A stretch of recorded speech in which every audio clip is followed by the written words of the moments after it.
தலைவர் கலைஞரின் உயிரினும் மேலான அன்புடன் பிறப்புகளுக்கு வைதாராமூர்த்தியின் இனிய காலை வணக்கம். நினைவில் வாழும் நமது தலைவர் கலைஞர் பதிவில் இன்றைக்கு 339வது நாள் பதிவு.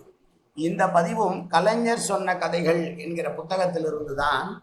அதிலும் குறிப்பாக இப்போது முதலில் கேட்க இருப்பது கடமை கண்ணியம் கட்டுப்பாடு என்று அவர் பாளையங்கோட்டை சிறையிலே அடைபட்ட நேரத்திலே நடந்த விஷயத்தை இப்போது நமக்கு சொல்லுகிறார் கலைஞர். பாளையங்கோட்டில் நான் அடைபட்டு கிடந்த சிறை பகுதி குவாரண்டைன் என அழைக்கப்படுவதால் இளம் குற்றவாளிகள் பள்ளிக்கு வெளியேதான் அது அமைந்துள்ளது. அங்கே 40 அறைகள் உள்ளன. அவற்றில் ஒன்று எனக்காக ஒதுக்கப்பட்டது. மற்ற 39 அறைகளும் முழுமையாக நிரம்பி வழிந்தது. தனிமை, வெறுமை, மனிதர்கள் அல்ல. காலையில் விழித்ததும் கண்ணிலே படுவது புளிய மரம், களை இழந்த இலை உதிர்ந்த புளிய மரம். உடனே கயத்தாற்றில் கட்டபொம்மனை தூக்கிலிடப்பட்ட அந்த புளிய மரம் என் கண்ணுக்கு தெரியும். புற கண்ணுக்கல்ல, அக கண்ணுக்குத்தான்.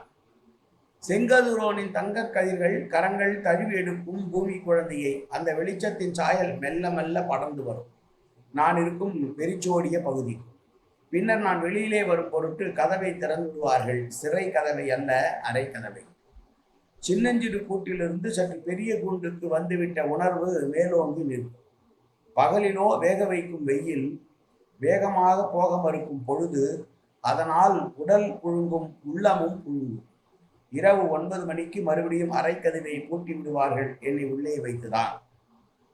பசுந்தளிர் பருவத்தில் எத்தனையோ வேடிக்கையான விடுதுகளை போட்டு மகிழ்வது எனக்கு வாடிக்கை.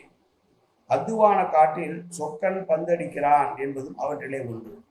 ஒரு நாள் அந்த சொக்கன் என் பக்கமும் பந்தடிக்க வந்து விட்டான். ஆம், அணில் ஒன்றுதான் நான் இருந்த சிறை கோட்டம் வந்து சேர்ந்தது.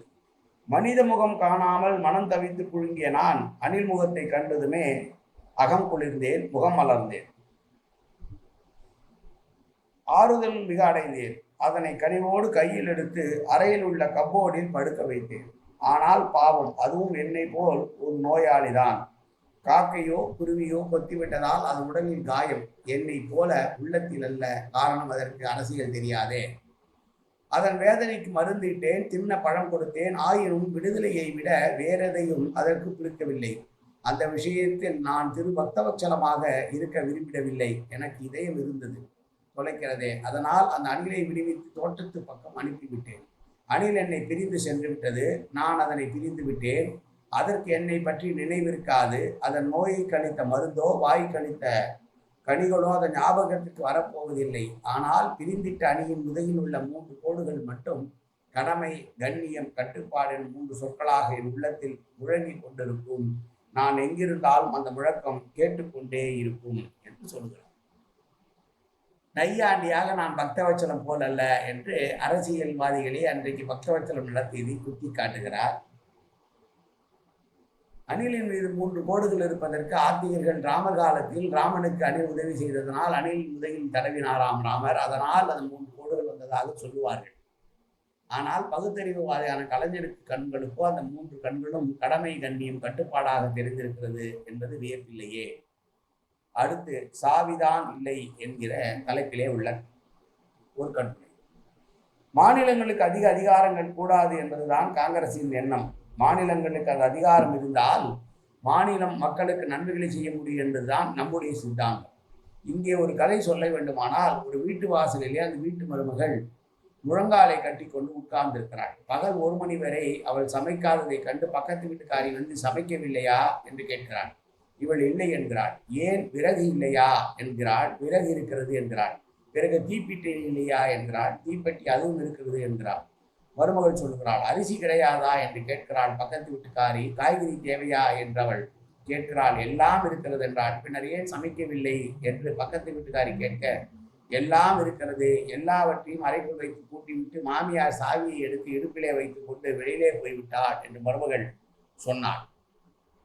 அதை போலத்தான் நாட்டிலே எல்லாமே இருக்கிறது. அணை கட்ட, நீர்ப்பாசன வசதிகள் செய்ய, தொழிற்சாலைகள் உருவாக்க எல்லா வசதிகளும் தமிழ்நாட்டில் இருக்கிறது. ஆனால் அவைகளை செய்ய அதிகாரம் மாத்திரம் நமக்கு கிடையாது. அது மத்திய அரசின் கையில் இருக்கிறது.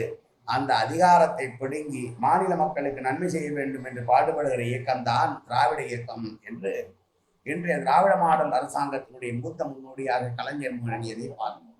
கலைஞரின் புகழ் ஓங்குக, கலைஞரின் புகழ் ஓங்குக, கலைஞரின் புகழ் ஓங்குக என்று சொல்லி இந்த பதிவை நிறைவு செய்கிறேன். நாளை அடுத்த பதிவிலே உங்களை சந்திக்கிற வரையிலே உங்களிடமிருந்து பிரியாவிடை கூறி விடைபெறுவது உங்கள் அன்புடன் பிறப்பு வைதாரம். நன்றி, வணக்கம்.